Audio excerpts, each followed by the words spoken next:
Welcome back to another episode of Don't Waste the Chaos. Many of you have asked for this, so I have got my husband back on this show today. And the reason why I'm wanting to have this particular conversation is something really interesting that I think is happening in our culture right now. And it's not just me thinking it, I'm seeing it in the data.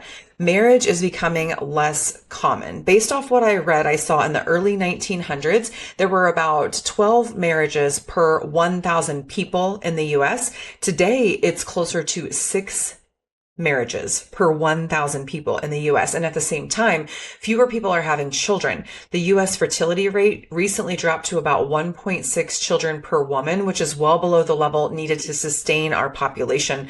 Very interesting data. And yet when you look at that data, the story is a little more nuanced than what most people would think. Divorce rates have actually declined significantly since the 1980s. Many people, talk about high divorce rates, and they're still high. Today, there's still more than 2 marriages happening for every divorce in America, though.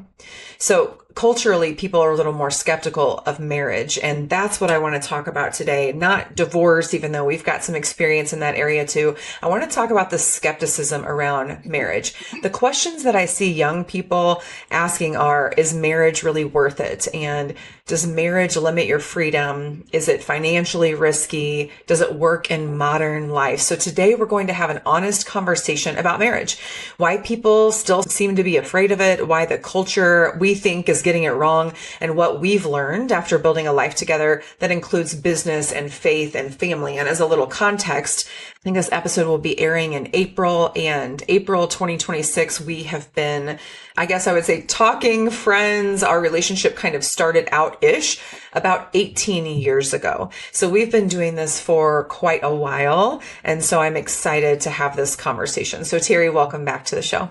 Thank you. This will be a good topic. I think so too. So marriage today is about half as common as it was a century ago. I hadn't seen that data until I was prepping for this episode.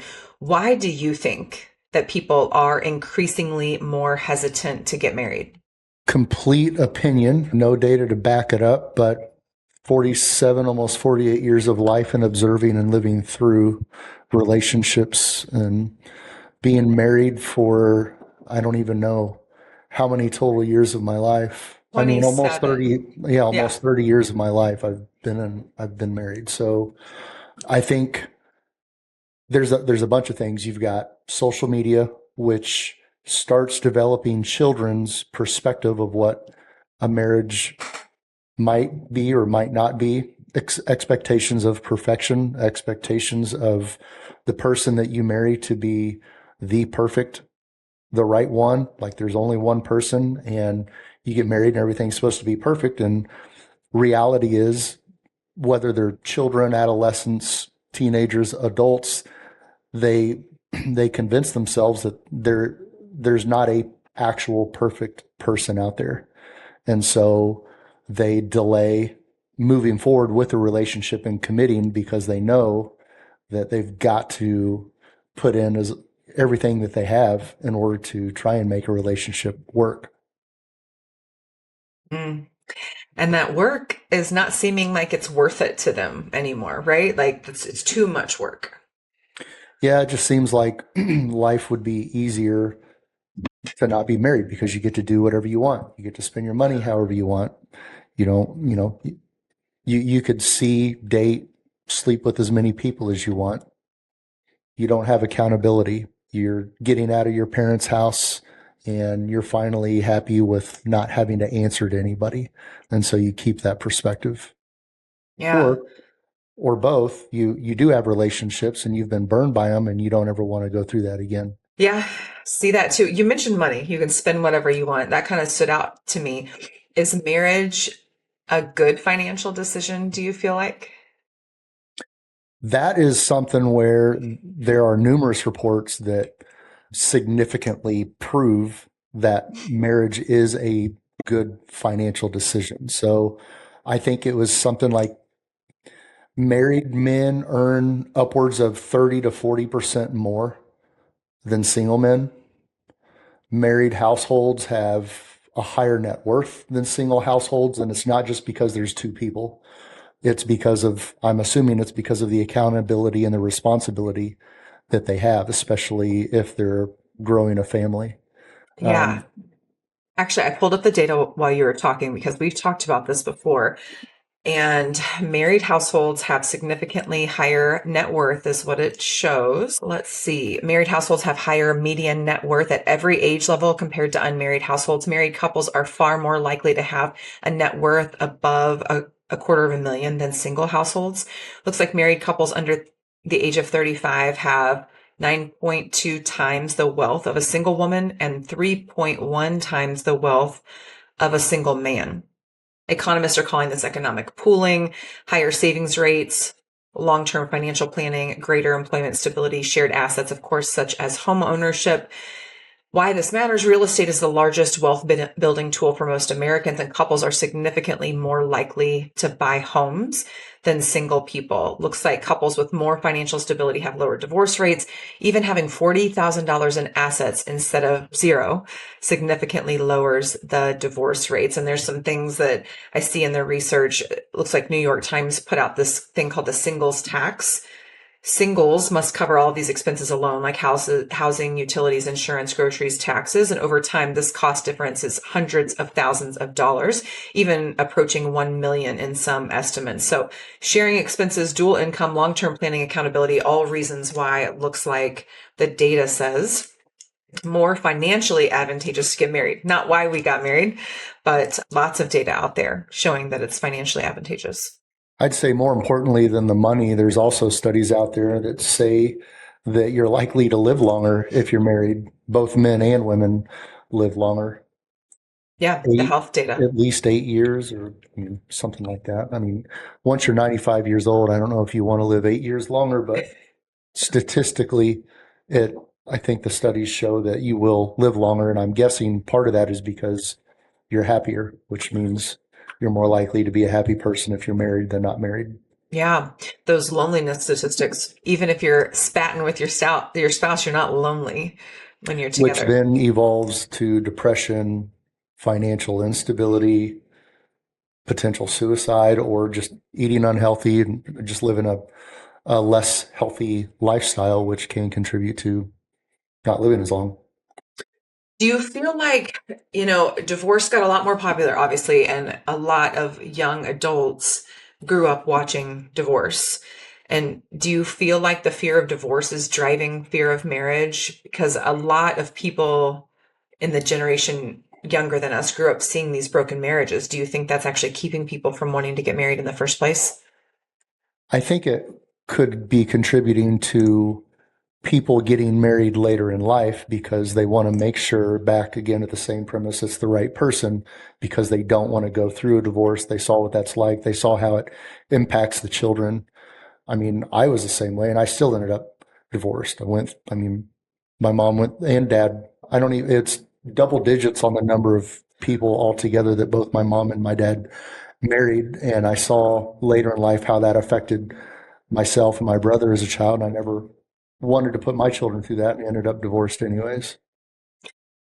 Yeah, and unfortunately, the data says that you will, which is why, and this is something that I think is important that we share with people. Like when we first decided to get married, I had done some research on divorce rates. You and I had both had failed relationships.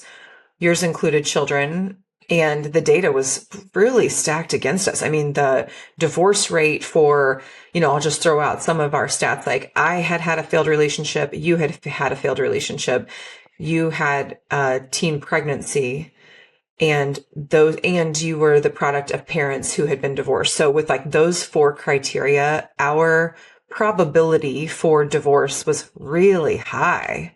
I mean, it essentially said like people who have all of this, like you shouldn't go into it eyes wide shut, like you should know what's going on. And so those are conversations that we had from the very beginning when we started talking about pursuing marriage. And is that like a fun and sexy conversation? Like, absolutely not. Nobody really wants to sit down and be like, here are all the reasons why we are likely to fail. But that is an approach that you and I chose to take because we had both experienced a level of failure in relationship and didn't want to have it again. So to me, it didn't keep me from wanting to try again, but it definitely made me want to be informed, and also to understand, like, let's say your girls, for example, because of their parents' situation and their parents' situation, the odds of them having teen pregnancy was higher. The odds of them having a divorce was higher. So helping to communicate with them and kind of break this family cycle. And, I will say neither of Terry's girls had children as teens. And so they did break that part of the cycle. Neither one of them were married in their teen years. So there's change that can happen, but knowing the data to me is powerful. It could be a little depressing, I guess, too, and people can get stuck in that. But one of the things that I also want to talk about is like modern culture valuing independence so greatly.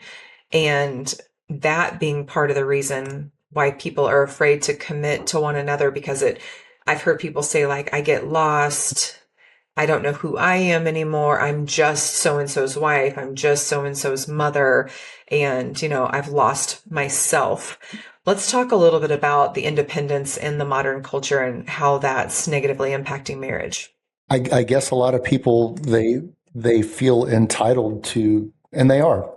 You want to be independent for the rest of your life, you certainly can.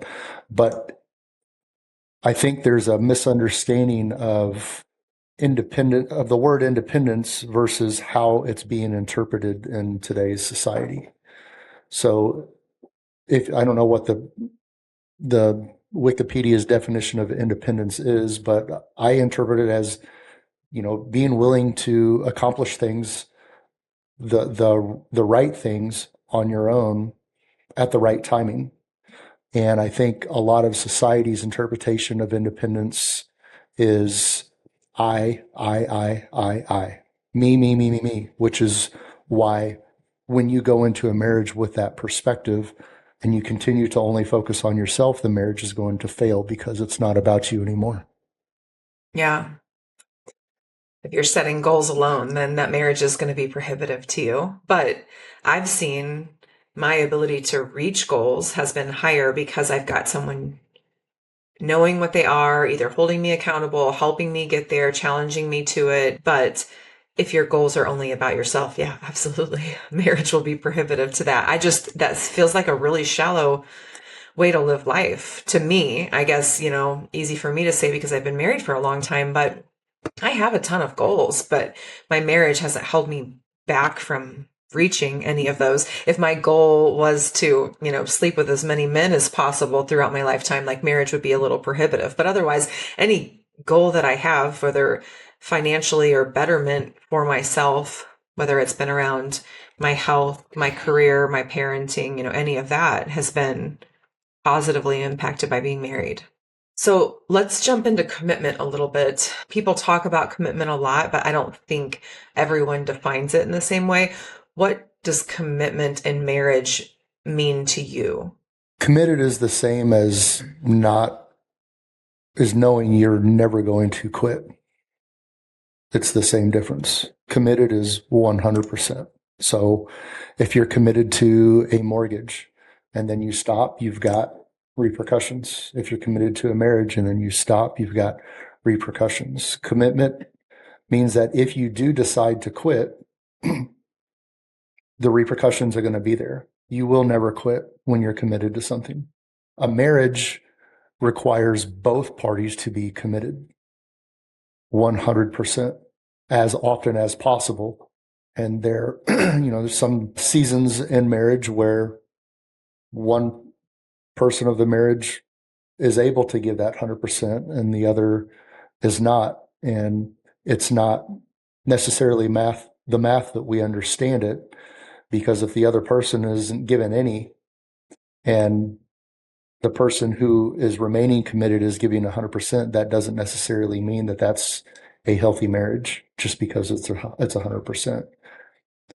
But at the same time, it doesn't mean that if both are giving 100%, that it equates to 100%. It just means that they're both trying, they're both committed. I feel like, and I think we've mentioned this on a previous episode together before, but at our 10-year anniversary, we had wanted to travel. It was during COVID. And instead, we took that money that we were going to spend on travel and we got an attorney and did our trust. We did durable power of attorney, went through that whole process. And it was, even though we had been married for 10 years and had dated a few years before we got married, it was the most commitment heavy thing we had ever done together, in my opinion. Like going downtown to the courthouse and getting a marriage license and like going to lunch after it at Boone Tavern was just not that big of a deal. Going and signing that document, it was more fun and cutesy and, like Instagrammable, but it was not commitment centric. Really should have felt a little bit more commitment centric, but going through that trust and that power of attorney process it felt way heavier, way more commitment focused. And I think, the reasons for that is we had to make some decisions around finance. We had to make some decisions around contracts and children and long-term planning. We had to be open about our goals, our intentions, what sickness would actually look like, what financial wellness would actually look like, wealth building, distribution, all of that. And it was a really big deal. And we've joked around with people like, oh, we think that that's a process that you should have to go through as you're preparing for marriage, instead of just like going and getting this marriage certificate. Because kind of going to get a marriage certificate is like easier than getting a driver's license. There's no test. There's no exam. Anybody can go down and sign a document. And then within 30 days, you can get married. And I'm just curious, do you feel similar about that process? What would you recommend to couples navigating commitment? Like what are some of the ways that they could test commitment before actually getting married to make sure that they're both in it? Yeah, having the conversations. If they're going through premarital counseling, that's the perfect time with an unbiased third party. I guess you could call them a mediator, whoever is administering the premarital counseling sessions, and ask those questions. Like, what is it? The prenuptial agreements. That's a super popular thing. And you and I had the conversation, and you mentioned putting one of those together. And I said, that's fine, but I'm not going to marry you if it's either committed or not. And if you're not willing to put all of that at risk for the person that you are marrying, then maybe you're not as committed as you should be in the marriage. Because if you are both as committed as you should be, then that would never be an issue, because splitting up is never going to be an option. So, yes, I did ask you to develop a prenup or sign a prenup, and you said no. And then that ring was probably going to go back in your pocket if I was going to make you do that. And what would you say now with our son, knowing that we have a trust and we've built wealth and we've changed our family tree, and that he has the free will to marry loosey-goosey over here who, he's wrapped up in, but we can see maybe she's a gold digger or whatever. Like, what would you say about a prenup when it comes to our child? I think as far as the trust is concerned, that's our responsibility to make sure that that's bulletproof from something like that happening. And there are ways. What he is going to be, the questions he's going to have to ask himself would be, is he willing to risk the wealth that he has built on his own for that marriage? Okay. So you're fine with him not having a prenup? I mean, that's the ultimate test right there.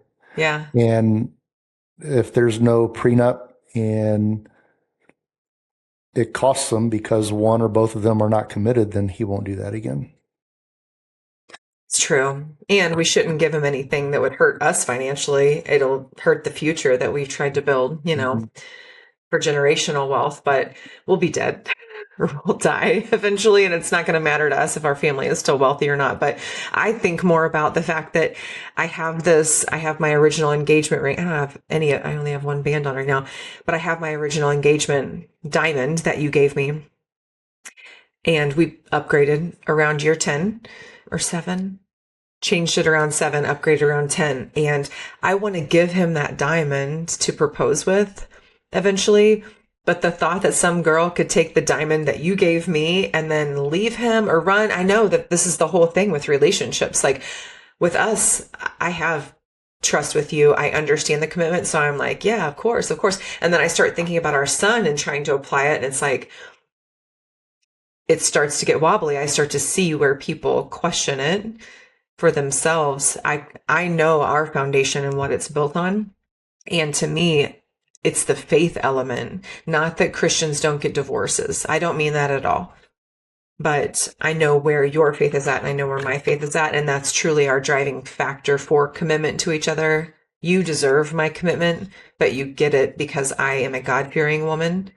And that's where the root of that lies and vice versa. And so to me, I can see all of the apprehension in marriage if people are not seeking after God, nor are they looking for a partner who is equally yoked, not to use Christian language, but someone who's their peer level, also seeking after God.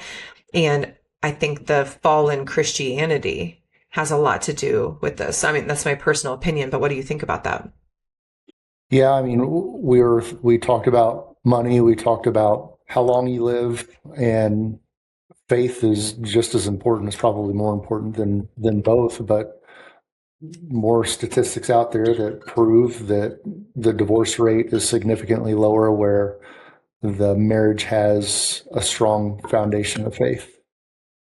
Yeah. Like 50% less likely to divorce. And I would imagine there's a correlation between the stronger the faith is in the marriage, the less likely that there would be a divorce or even a conversation or considering it. I saw the stat says about 40% of divorces, 40% of all the divorces that happen, they happen in the first 10 years of marriage. And I'm smiling because that was certainly our hardest. First 5 years, certainly the hardest. 10 years, sure. Still very, very hard.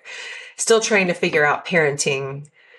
You know, we added some complexity because we were co-parenting on day one with each other. And we were co-parenting with, I mean, I just won't even get into it. Another human being who we did not have mutual respect from or for. And so we started out harder than most, but marriage in general. And then you're usually younger. You're trying to figure out your financial situation, career stability, and all of that. Why do you think those first early years are the hardest? You're two broken people trying to figure yourselves out and the other person. That's part of why I think we made it through, was because we were both older, like 30 plus when we got married. At that point, we were much more financially well off than what we were before we met, and definitely than what we were in our previous marriage. We were both pursuing building a foundation of faith for our relationship. So those three things together, I think if we were missing one of those three things, it would have been a lot more challenging to get through that first 10 years. And it's crazy that so many people will spend $100,000 on a wedding and they don't invest any for one day. And they're not willing to spend an hour a day, even in just premarital, for the entire tenure of their relationship before they get married, for free, to help ensure that they have a lasting marriage. Yeah, and I'm going to sidebar on that just a little bit. First of all, I was 29. Don't make me old when we got married. When we got married, even at the ages that we were at, and we were both professionals, we both had undergrads. I didn't have a master's yet. You had already had one master's. I got my first, you got your second master's while we were pregnant. While we were in grad school, right? Mm-hmm. Yeah, because all of our classmates came. One of the things that I was going to mention is, though, like, we spent under $5,000 on our wedding. And I just want to rip on this for a minute because, yes, we got married in 2010. So it's been a minute, but a lot of these principles remain the same. We did not want to start out our marriage in any debt for our wedding. We also were adults, and so we didn't find it necessary, nor did we have parents that were offering, but we didn't find it necessary to include our parents in paying for our wedding.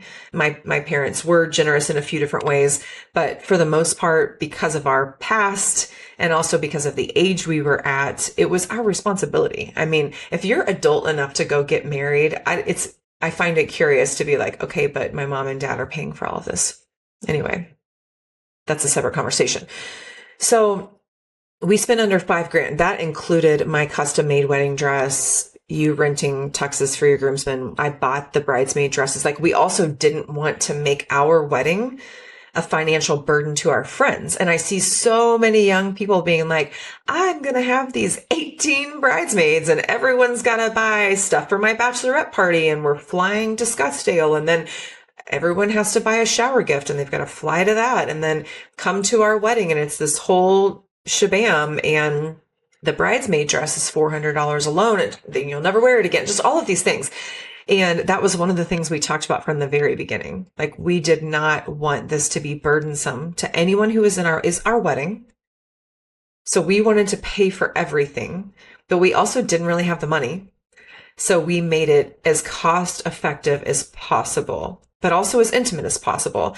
And I guess I just want to challenge young people to think this through. If you have 30, 40, 50 grand to spend on a wedding, which I actually feel like, unfortunately, in today's age is very common, if not low end of the budget. And I know people are using their mom and dad's money for a lot of that. But if you have that amount of money, like, I know that we will likely tell our son, we will spend a certain amount of money on the wedding, or we will put money down for a home, or, like, we will give him some options there. And I think it's bananas that people are spending this amount for one day of photos.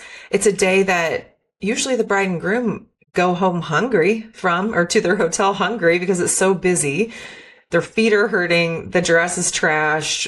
Sometimes your blood alcohol content's trash. Like, and you don't even hardly remember, and it flies by so fast. And I'm not saying that the wedding doesn't matter, but gosh dang it, it fades in comparison to the marriage, to the investment in the marriage. So I would say, if you're willing to spend that amount of money on your wedding, then you should be investing at minimum double into your marriage, in premarital, in counseling, in choosing a church, in making decisions together.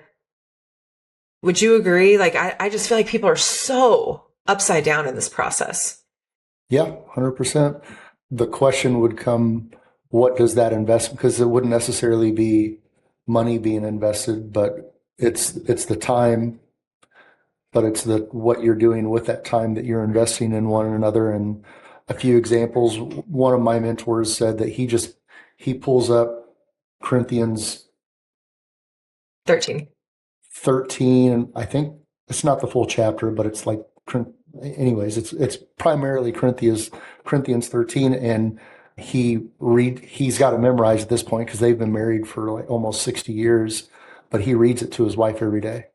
So that's just one example of, once you decide that you're ready to take that next and final step with that person, things like that, from that point to whenever you die, are you willing to do something like that every day?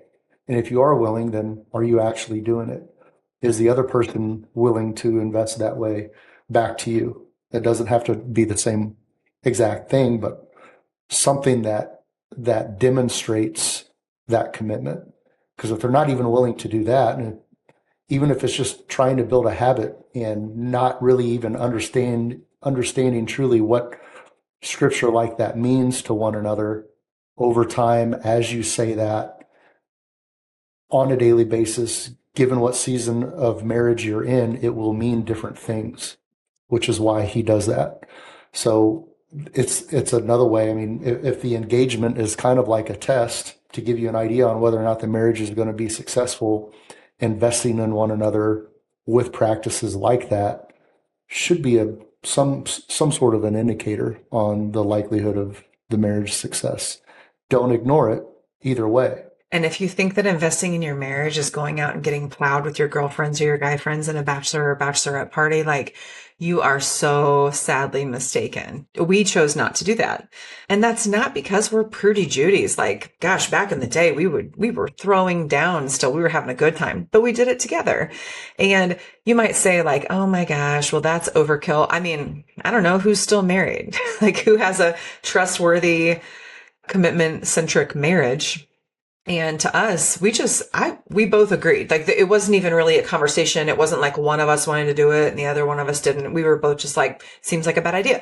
And take it from two people who had failed relationships before. I mean, we had been around the block and had seen the way that stuff went down.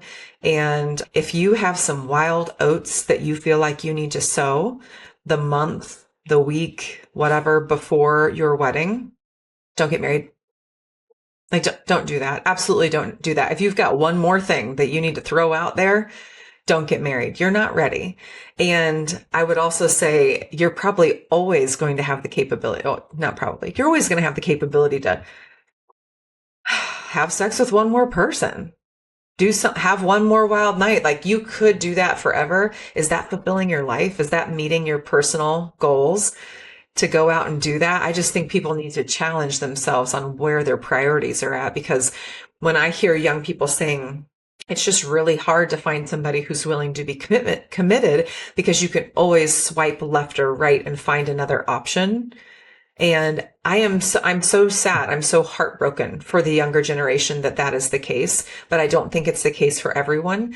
And you should be hanging out in the places where people are aligned with you and not shopping in the wrong store, if that makes sense. Like, I'd be shopping in my church these days. If I was single, I would literally be looking in churches. That's, my personal belief, because I can't imagine finding someone.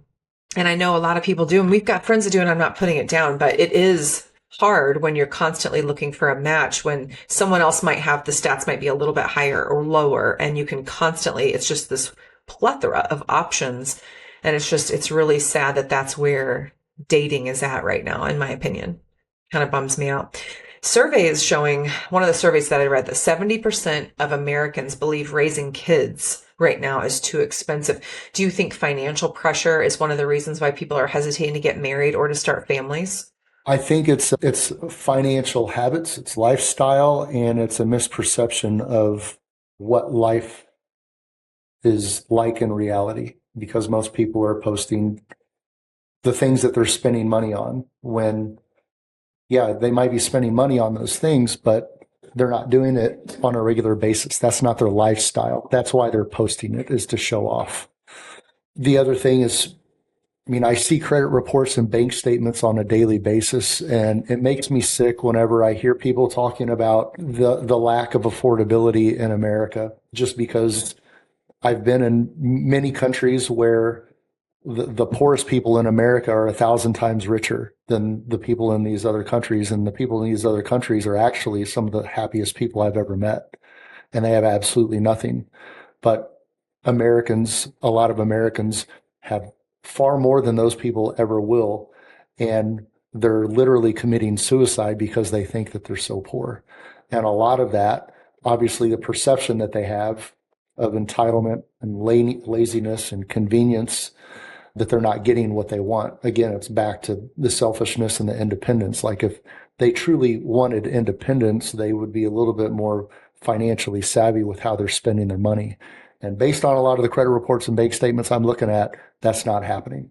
They're living beyond their means, and then they're using that as an excuse to say that we're having an affordability crisis. So that's my long answer to that question. Yeah, I agree with you. When we had our son, our nursery was not Pinterest worthy, that's for sure. We just didn't do that. We didn't find out the gender because we didn't want to go bananas, and we didn't think it was relevant to find the gender. We just wanted a healthy baby. But I also would say we had a couple of showers. We didn't buy, including a man shower, which brought a lot of diapers in, but we didn't buy a diaper until our child was over a year old. And I didn't buy him an outfit other than you went to pick out an outfit for him while I was still in the hospital with him. But other than that outfit that we brought him home in that you picked out, we didn't buy an outfit for him in the first year. And I know that's so fun, right? You want to go pick out the outfits and you want to have the matching nursery and, like post it on your Insta and all of that stuff. We just opted out. We also decided to nurse. That's free.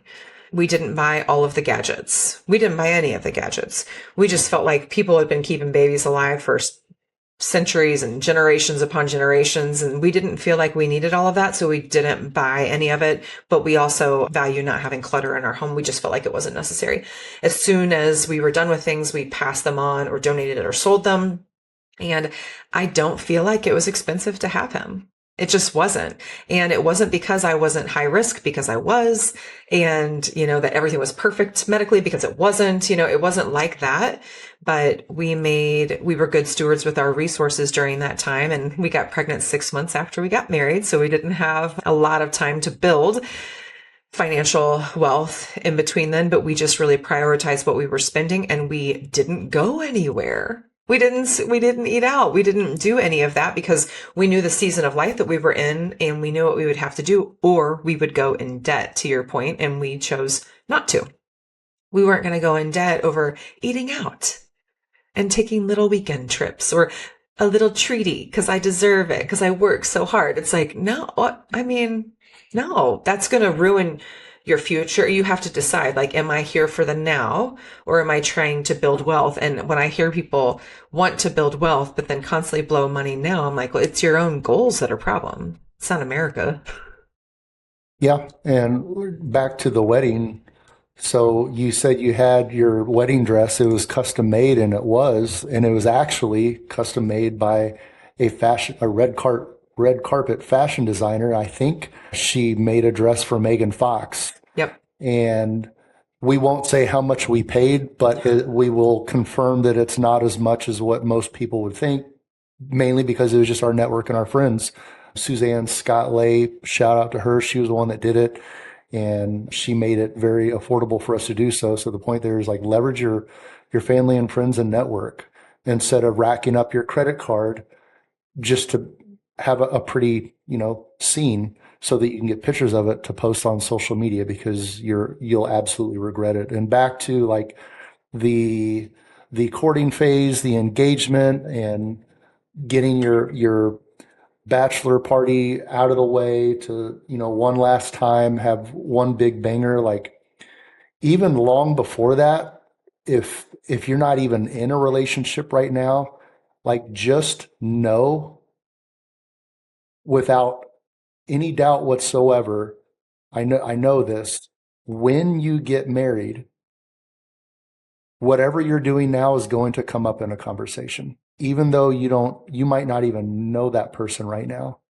So the things you're doing right now, and or in between now and the day that you do get married, the things that are right or wrong, those things that are wrong when it comes to relationships, or not necessarily a relationship, just getting together sexually, like, those things, I promise you, will come up in your marriage. And if you find out that you decide you're sitting right in front of the person that you want to spend the rest of your life with, and they tell you that they've never been with anybody, and it's true, and then you're now thinking of all of the times that you regret, you might not bring it up at that point, but the longer that you wait to bring it up, the more hurtful it's going to be to that other person.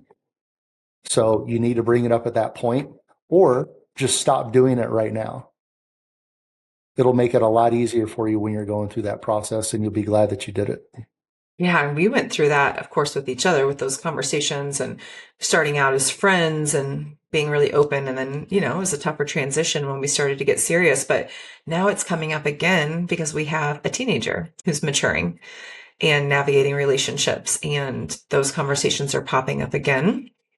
And my past and my choices are popping up again because I want to be honest and helpful and transparent, and I mean, age appropriately transparent. But yes, you're right. That's a very valid point. It comes up either with your romantic partner or with your child or in therapy, which is where it came up for me first and the most, trying to navigate through the impact that that had on my life. Okay, before we wrap, I know people always like a few personal questions of us.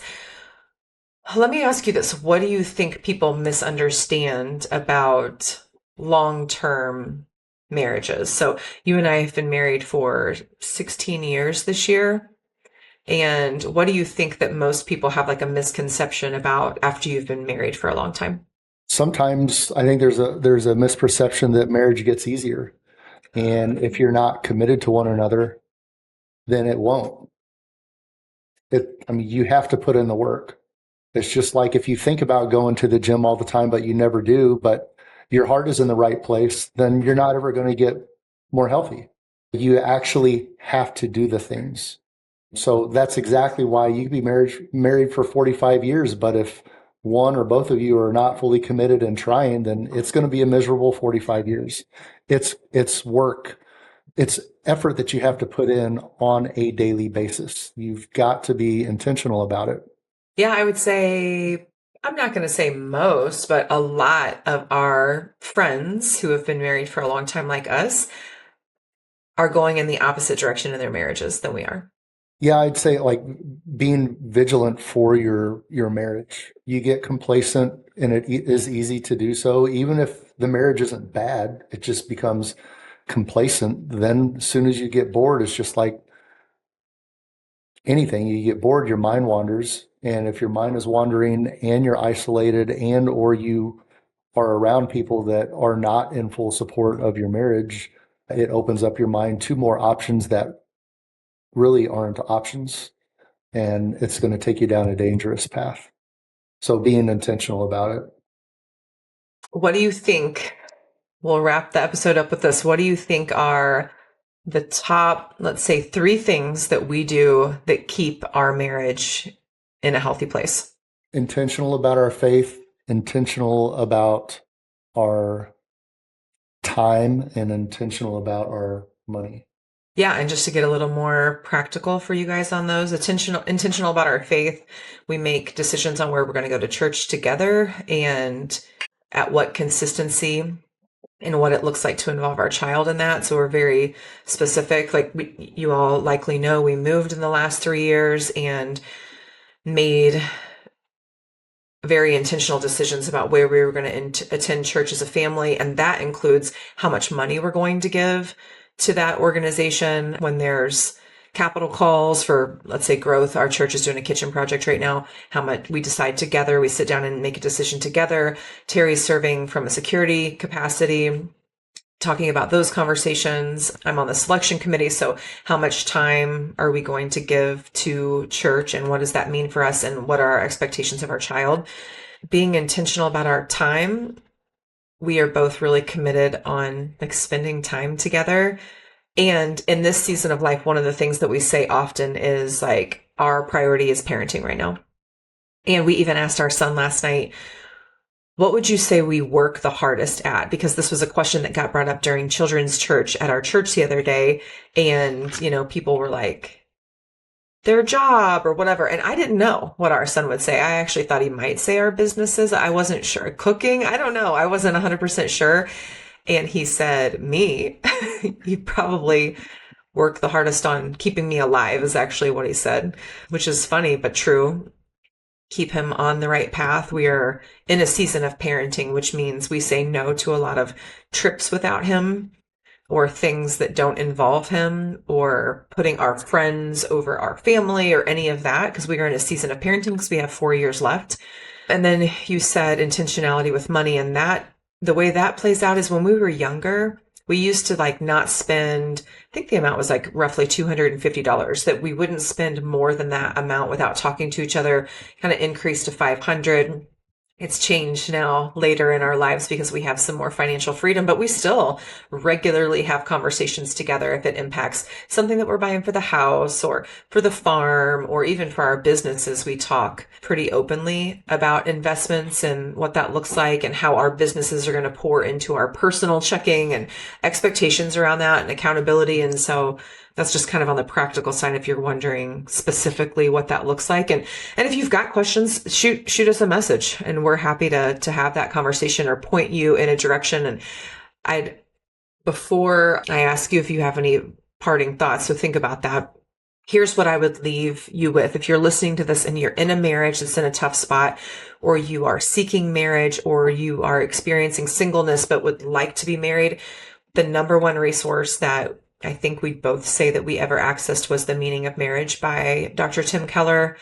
Rest in peace. He is amazing, and that book has been really instrumental in our marriage. We've led multiple dating couples and married couples Bible studies through that, and I highly recommend you pick up the book. I'll try to link it in the show notes, but if I don't, you can find it on Amazon or anywhere else.